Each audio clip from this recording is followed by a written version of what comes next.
What's going on, everybody? My name is Joseph from the MTG Thoughtcast. I'm your host for all things daily spoilers, Outlaws of Thunder Junction. Today we're going over all of the big score spoilers that we know about as of April 3rd, and going to just be talking about all of them today. So if you want to join in the discussion for all of these and more, go ahead and join our Discord. It's linked down below. And while you're at it, like, comment, subscribe. We have some huge things coming for our 100 subscriber celebration, and you want to be a part of it. So go ahead and hit subscribe. Get the notifications on so that you're aware of all the things going on. Let's go ahead and get into the spoilers for today now that all that's out of the way. Starting out, we have Hostile Investigator. It's 3 and a black for a 4/3 with a bunch of creature types. And says when it enters the battlefield, an opponent discards a card. And whenever one or more players discards one or more cards, investigate. This ability triggers only once each turn. So not my favorite thing. 4 mana for a 4/3 is not a great rate. Just to make one opponent discard a card. Obviously, you're playing this for the static ability. If you are doing any type of reanimator effects or anything that's going to be making your opponents discard every turn, like Tiny Bones or anything like that, this will be good in those decks, but it's not going to be great across the board, I don't think. Next up, we have Legion Extruder, which is one I am excited about. 1 and a red for an artifact. It says when it enters the battlefield, it deals 2 damage to any target. Then you can pay 2 and sack another artifact to make a 3/3 colorless golem. I really like the Nahiri's Resolve deck that has been played in Standard for a little bit. I'm definitely going to be playing this in that because Nahiri's Resolve can exile it and bring it back. And then with things like Novice Inspector making a clue, you can just pay 2 and sack it, make a 3/3 golem. Every time that you blink both of these in, you do 2 damage to something, make a clue, pay 2, make a 3/3 golem. That's actually a 4/3 golem with haste. So looking forward to this in Standard. I've already talked about this, but Vaultborn Tyrant is 5 green and a green for a 6/6 dinosaur with trample. You can watch my day 1 spoilers to know more about this one. But basically, if you can sacrifice it, reanimate it, sacrifice it again, you're going to be getting a ton of these that are going to be drawing cards and making 6/6 with trample. Transmutation Font is one we didn't talk about in the early days. It's 5 mana for an artifact. You can tap it to create your choice of a blood, a clue, or a food token. And then for 3, you can sack 3 artifact tokens with different names, search your library for an artifact card, put it onto the battlefield, then show. Kind of like Koldath Forge Master, but again, this is ticking our box of Academy Manufacturer goes insane with this. So we did it, boys. We broke Academy Manufacturer. Moving on to another new one, we have Collector's Cage, which is 1 and a white for an artifact with Hideaway 5, which if you don't know, you look at the top 5 cards for library, you're going to exile one of those to the Collector's Cage, and then put the rest on the bottom. And then for 1 and tapping it, you can put a +1/+1 counter on a creature you control. If you control 3 or more creatures with different powers, so the Coven ability, you get to play that exiled card without paying its mana cost. So this is going to be really easy to trigger. Coven, especially in a format like Commander, is very easy to have. You have like a Wall of Omens or even like a 1-drop like Mana Dorks. This gets really easy. So it's going to be kind of 3 mana, play a card for free. Really excited about this one. Grand Abolisher is a reprint, but is a very welcome reprint. Again, all of these cards are going to be standard legal. They're just going to show up in the list spot for the packs. And Grand Abolisher is a great addition. They're really making White Weenie look like a really viable strategy this time around. Oltec Matter Weaver is a new one. It's 2 and a white for Human Artificer. It says whenever you cast a creature spell, you get to choose one. You either make a 1/1 gnome or create a token that's a copy of an artifact token you control. Very cool. Obviously, you're casting a lot of creature spells, so this is a very easy ability to trigger. And either we'll just keep making a bunch of gnomes, or let's say you have a bunch of clues and you want to keep making more of those, or it makes another treasure or something. You can just keep going. This is really good with something like Gala Greeters that makes a treasure. Rest in Peace is another reprint, and a very welcome one for Standard. It just enters, exiles all graveyards, and then makes sure things can't go to graveyards. Esoteric Duplicator is 2 and a blue for a clue artifact. That's whenever you sacrifice it or another artifact, you can pay 2. And at the beginning of the next end step, you make a token that's a copy of that artifact. What's great with this is with 4 mana, you basically just get to sacrifice it to itself to draw the card and pay 2 extra, and then it comes back on the end step. So this is going to be very cool. I think this will probably see some play in Standard. Just to be able to have it sit there and withdraw go control at the end of turn. You just stack it, pay the extra 2, it comes back. You just keep drawing cards. It's a really good engine.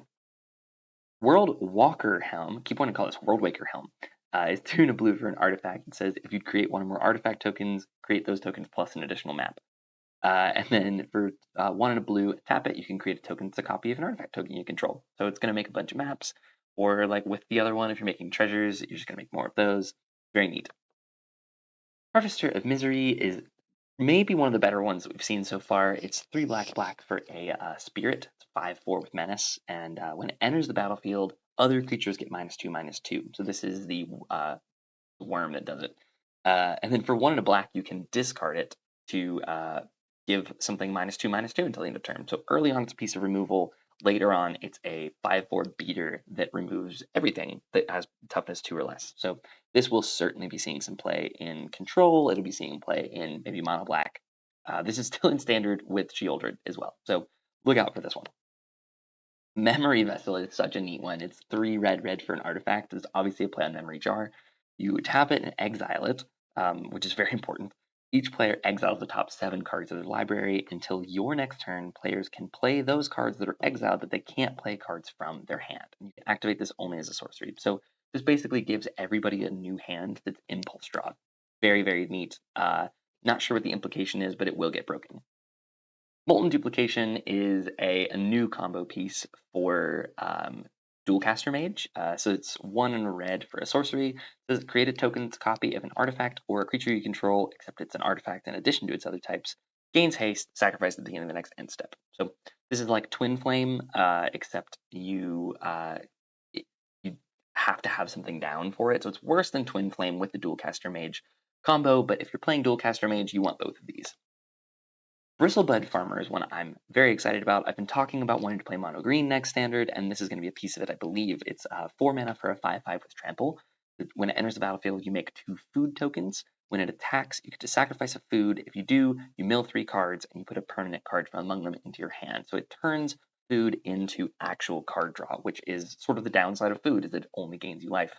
So having him, even just on face value, it's a 4 mana 5/5 with trample. That's good enough on its own. If it gets removed, you're still left with the 2 food, and then if you get to attack with it and start actually drawing cards, it's going to be crazy. Love Bristlebud Farmer. Owen Path Journey is another one. It's an enchantment. It's 3 and a green. When it enters the battlefield, search your library for up to 5 land cards that have different names, and you exile them, then shuffle. At the beginning of your end step, you choose a card at random exiled with Omen Path Journey, put it onto the battlefield tapped. I would like to be getting rid of Dark Depths and Thespian Sage with this. Please and thank you. Pest Control is for sure going to be seeing play in standard. It is white and a black for a sorcery, cycling 2, so you can just get rid of it at any time to draw a card, but it says destroy all non-land permanents with mana value 1 or less. Very, very good. This is an unbelievable effect for 2 mana that you also could just cycle away if you don't need. This gets rid of pesky tokens. This gets rid of 1/1s. It's absolutely dumpsters on mono red. We're looking forward to this one. Lost Jite is unbelievably cool. It's a 1 mana legendary artifact equipment. It says whenever a equipped creature deals combat damage, period, put a charge counter on it. You remove a charge counter from it to either untap a land, target creature can't block this turn, or put a +1/+1 counter on equipped creature and it equips for 1. So this is obviously a riff on the other Jite. It's Umezawa's Jite, which had very similar abilities. It got 2 charge counters. What they kept from this is dealing combat damage, not to a player. So if this swings in and gets blocked, you're still going to get the charge counter on it, and then you could put the +1/+1 counter on it, or you could untap one of your lands immediately. This is an unbelievable card. This will see lots of play in many strategies that are looking for equipment. Nexus of Becoming is our next one. It's a 6 mana artifact. At the beginning of combat on your turn, you get to draw a card and then exile a creature or an artifact from your hand. If you do, you make a token that's a copy of that exiled card, except it's a 3/3 golem in addition to its other types. This kind of does a Brennard, the Ginger Sculptor sort of vibe. You play it. What's nice is you can immediately do it on your combat, where you get to draw a card, exile a creature, or a random artifact that just turns into a 3/3 golem. So this will be a lot of mana value, or this will be a lot of card advantage that will turn into a board state. Torpor Orb is another reprint in this set. It's 2 mana for an artifact so that creatures entering the battlefield don't cause abilities to trigger. This is a really, it's a staple CEDH card. It's a stacks piece. It's very, very strong, and I'm looking forward to it. Simulacrum Synthesizer is one of our last ones to talk about here. It's 2 and a blue for an artifact that enters the battlefield on scries. When another artifact with mana value 3 or greater enters the battlefield, you make a 0/0 construct. It's a construct that gets +1/+1 for each artifact you control. So with things entering mana value 3 or greater, you're just going to make huge artifacts. If anybody's played against Urza Lord High Artificer, you've seen this. You've seen these constructs before, and you know that they are scary.